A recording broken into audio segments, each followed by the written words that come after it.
Dude, I saw the most crazy thing. I saw a Gliscor 1v1 another Gliscor with the other Gliscor having a +2 head start, like a free sword dance. Hey, and welcome back to Untier Talk, where we talk about Gliscors. So you were saying what was this game? I don't know. I think it was a classic game. I saw a Gliscor. It just like it swords danced in the face of another. Well, somebody switched in their Gliscor into somebody else's Gliscor, and it got up to +2. And then the Gliscor that had the disadvantage ended up winning versus the +2 Gliscor. I don't know how. Did either of them have And Ice Fang?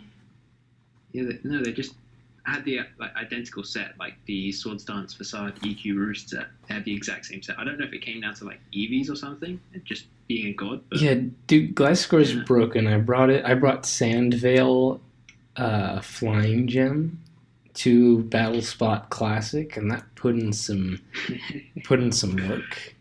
I dodged an Right. Excadrill Ironhead and Flying Gem Acrobatics KO'd Latios with the Sand Chip. Anyway, so we here at Untier Talk having the minor issue of saying I'm going to do something weekly. We are going to do something weekly. We being myself and Jad, because I don't think I introduced him. Doing something weekly for a tier which doesn't really always have weekly news. And we're thinking, either not doing weekly or maybe branching out into other stuff. I know multiple people have asked me, like, when are you going to do something for OMs? When are you going to do something for Anything Goes? When are you going to do something for ZU? And I'm like, that's not really the intent here, but like, there's definitely not always stuff to fill up a week. But today we're not going to be talking about OMs or more Gliscors, probably, who knows. Pokemon news. There's Pokemon Pixelmon. There's Pokemon Let's Go, and then there's the unnamed, unknown Switch thingamajig, and those all got announced, and that's pretty much what we're going to talk about because it's Yeah, news. yeah. Have you seen all the Pokemon Let's Go something memes? I have not, Like, but I knew they were going to be a thing as soon as I saw the name. Like I should remember sometime to go check out these Let's Go memes. The only one I've seen is the one I think it was LST posted in the PU Discord. yeah, that one. I was crying with like, I saw like loads of like different parodies of the same one. The other one was like, another one was like Pokemon Let's Go Fat Fuck, and I was like, Whoa, God, Jad, this is a kiddie podcast. You're not supposed to say the F bomberino. Any, nah, YouTube can't demonetize me. I've demonetized myself already. it's it's okay. We're not in it for the money yet. Yet. Not yet. You wait. When I've got the subs AIM has, I will be, hey, Nintendo gamers, it up. Pretty much. I'll be up there with you. Don't worry. Yeah, yeah. No, we gotta make this a joint channel and split the money. Yep. Okay. Time. Pokemon Let's Go doesn't really seem like it's gonna have any impact on PU. There's like some online something maybe, or maybe there's not. It's been hard to tell. People are a little confused on the details, but it doesn't look like there's gonna be like changes to tiers or anything like that. It's like a core game, but it's still more on like the spin-off side. So nothing really to do with PU here when we're talking about it. But I'm definitely very interested in this, and I feel like it is on its face a really fascinating and exciting thing to see. I'm glad that there's going to be Pokemon on the Switch. It looks cool. I feel like most of the negativity and detractions are just really dumb. Like, I get that you don't want Yeah. all the Gen 1 pandering. I get that, but it's not. It's Pokemon Go pandering. And from a business perspective, there's no reason why you would not pander to Pokemon Go when it gets like 5 million daily players still. Yeah. No. I think Pokemon Go is just it's just feeling like a gap in the market. Essentially, it's like it's one of those things where you're not really gonna people aren't gonna stop playing it, and I feel like that's why because there's nothing like it really, and I think that's why it's still so popular. Like, Hmm. yeah, it's a miracle almost. Yeah. It's not in America, and you see a lot of American people getting annoyed about the whole thing, but it is very popular elsewhere. And you gotta say, like, let's take these Pokemon Go players and get them into the actual more mainline Pokemon games. The one thing I am very disappointed in is that $60 price point. Really, Oh yeah, really should have been yeah, lower.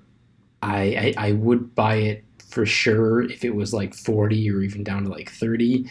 60, I really already want it very badly, but I'm hesitating. That's a fair amount of monies. yeah. That's a fair bit of money grabbing right there. I think. Uh, well, you can't really put like a non. Is it a non-main series Pokemon game? Like, It's like it is technically, I believe it's supposed to be like core slash main series, but with the different Pokemon Go type of stuff, it's clearly not like Diamond, Pearl, yeah, Platinum, Sun and Moon, yeah, your basic, you're straightforward. No, it's and I mean I think the changes are cool, and I'm glad that they're experimenting with the formula. But if you're going to come out with something that's A, experimental, and B, trying to get people into your series who aren't into your series, those are like two great times where you want to get that price point lower. And that's like it should yeah, be obvious, but they're like, well, it'll sell a million copies anyway, so we'll make more money doing $60. And I get that, but yeah, that ain't cool. yeah. For sure, though. You should see how many like friends that used to play Pokemon when they were younger, then completely fell off of it, and then came back to the game because of Pokemon Go. For sure. Like I've had like a lot of friends.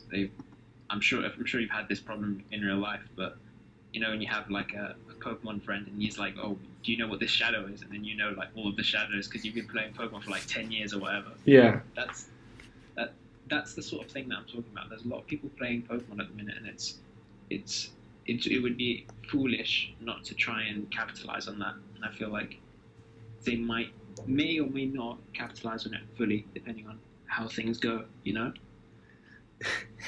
I mean, It's just rude.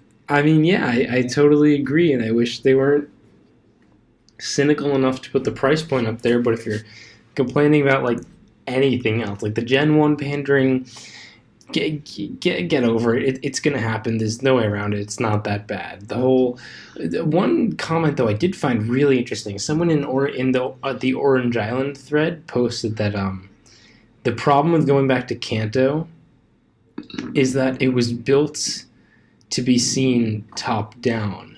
So you look at a place like Lavender Town. The big tower is in the top right, and then everything else is like these tiny, bland buildings. None of these are. There's no cinematic shots in Kanto. There's nothing to like swing the camera around and look great. That didn't start popping up until Black and White, where you have like the big bridges with the camera angles there, and then X and Y is all these beautiful looking locations. And Kanto is not built for that at all. And I think it's gonna be interesting to see how they Yeah. make it look I think. pretty. Yeah. Yeah. No. I think it would be a nice experiment to see how they decide to like modernize Kanto, just Mhm. as a sort of experiment, because they could completely overhaul the city and just keep sort of the main like landmarks, like key areas that people like will remember, and just change up all the like really boring locations, make them a bit more, Oh, for sure. better. Like nobody cares And I about think, random yeah, house number 57. yeah, no, you might as well replace that with a massive like, I don't know, a TV station or whatever. It's Sure. like you can make those changes to the small areas that didn't really matter or didn't really have a spot before, but you have to keep the main landmarks. And I feel like as long as they do that, any type of modernization will be like really appreciated, I think. For sure. Yeah. Another thing is that it is confirmed that they will have red and blue in the game. Or no, blue is in the game, but blue is not your rival. And then I think red is also confirmed in there, which makes me wonder, like, are they going to continue with the trend of not having the douche rival? Because people have wanted that Yeah. for so long, and even if it's copying the old douche rival that they already had, people have been asking, like, can we go back to the time when the rival was actually not the most boring character? And yeah, I think that's a perfectly reasonable request. And if they get rid of that, or it'll be interesting to see what they do because they haven't really had a rival since Silver. It was first two gens, and after that they were all nice. Yeah, I mean, like, I feel like modern day Pokemon is sort of pandering towards. Well, I say pandering. I mean, like, it's designed for kids essentially. Like, if if Oh, you see a very douche much rival, so. maybe there's like a probability maybe that the kid will empathize with the douche rival a little bit and pick up some bad habits. And I feel like that's what like scares parents a little bit. Kids Well, going smell you later. yeah, pretty much. Like, I feel like that's what sort of what the Pokemon Company is trying to like avoid. It's not that they don't want to be in any controversy. Like in hindsight, they don't want to be in like Pokemon Go causes X problem or whatever. Oh, for sure. I mean, you did see news. Pokemon Go causes X problem. But like, people are just staring at their phones. This guy ran into a dead body. These guys are robbing people at Pokestops. Oh, geez. I don't know if you Yeah. could hear that. Something big just fell. What was that? I don't know. Maybe a mattress. People were moving mattresses earlier. Nice, If nice. no one could hear, it doesn't matter. But you know what they say. If a mattress falls, and no one's there to see it, does it really make a sound? Yeah, I think I had a thud. I don't. Now that you point it out, I do remember hearing a thud, but you know, Anyway, that's back all to that back matters. back to Pokemon. Yeah, I mean it's not pretty much all the discussion I see is around people with my interest. It's like a me centered thing. It's Oh on yeah, Smogon. It's people like looking at the competitive side and looking at this and that, and it's people who are like, I don't like how it's all kid centric and kid focused, and I totally agree. But yeah, so far, I've seen no signs that suggest that there's going to be any changes or that Game Freak wants to make any changes. There's no. I mean, look at something else that Nintendo's running, which is like Smash Switch coming.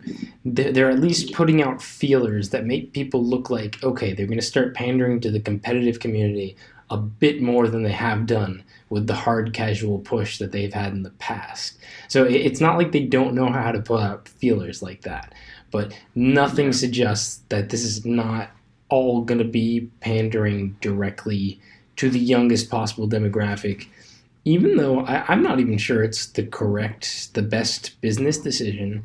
I wouldn't know. I don't have the numbers. So it's possible they've analyzed and said, nope, the strategy still is the best. But like, yeah. it's I was, it's I it's was, I sad was, for us older people with no lives. yeah. I guess like with the older generation, the people who played like Generation One, Generation Two, all of that, like in their childhood, those people are getting on a bit. And they probably don't want to go back to Pokemon. I feel like it's not like a stereotypically like not for their age, and people will just want to avoid it. Um, so I think that's probably the main reason why you'll see more of a kid-centric focus is that the kids won't stop coming, but the people who play Gen One and Two will keep.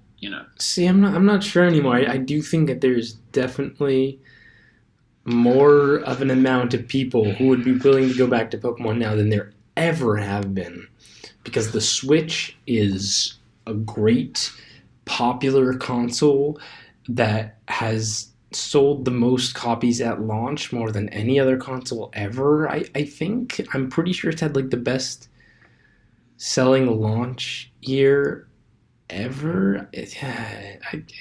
I'm pretty sure I've seen that metric, but I can't actually find it, so don't quote me on that. Point is, Switch super popular. You have Pokemon Go. You have just the general nostalgia cycles in Yeah, like there have been actual like people have looked at cycles in movies and found that nostalgia tends to cycle around in like 30-year bits. And it's not been 30 years for Pokemon, but I think you can definitely see at this point those old Pokemon fans finally being the people with like some disposable income to throw around. And I really do think that you can get them with with pandering to Kanto with Yellow, with a remake of Yellow. But I do think also giving them something designed to be a little older, even though that was never ever the intent for Pokemon. No one ever Yeah. has ever intended Pokemon to be for an older audience. I mean, the most mature thing that's ever happened in it is what maybe explore this maybe like the story of some of the mystery dungeons or something, which fans love to hold. I love to hold those games up. It's not actually that all that complex or deep or anything. Like I love those games, but and I think they're fantastic. But no, like Pokemon's just never been that, and that's sad for us. But what are you gonna do? Yeah, pretty much. I mean, it's like a juggling act. You don't want to piss off everybody, but you don't want to like make the wrong sort of like throw down type of play. I mean, it's a tough situation for sure. Mhm. Yeah. So, do you have any? I've pretty much gotten through all my ideas. So, any last thoughts? You excited for this? Do you think you're gonna buy it? I don't even know if you have a Switch. I do not have a Switch at the moment. I was considering picking one up, but prices are quite high at the moment. So I'll probably wait until the main series games get released first. Mm-hmm. Yeah. Apart from that, what else can we talk about? Do you know when Worlds is happening? I do not really follow VGC at all. It's just not my Last time I thing. remember seeing like a VGC match was like last year's Worlds. Yeah, I might have That seems tuned like into my it real quick, but that's about it. So, yeah. Stay tuned for PUPL news, guys. By the way, coming soon, TM. Soon, TM. Soon AF. Yeah, Soon AF. I'm excited for PUPL. I think it's gonna be pretty fun. I do wish Galvia was managing again this year, but Oh, is Gabi not managing? no. Yeah, I mean he didn't sign up. He's told me he's not gonna be managing, which is a bit sad because he won what 2 out of the last 3, and the other one was won by Riza. So it's been all Italians, and now we have no Italians managing. Yeah, There's never been a PUPL that hasn't been won by Italians, so that's a change. Yeah, there's All some right. Italian out there, Anyway, You got the plot armor AF. yeah. So whoever buys Amber Lamps, I guess, has that advantage, or if they can get both Amber and Tricking or something. Anyway, that's it from us, I guess, with the non-PU focused podcast. It'll definitely be PU next week. Keep using those Gliscors and stay frosty.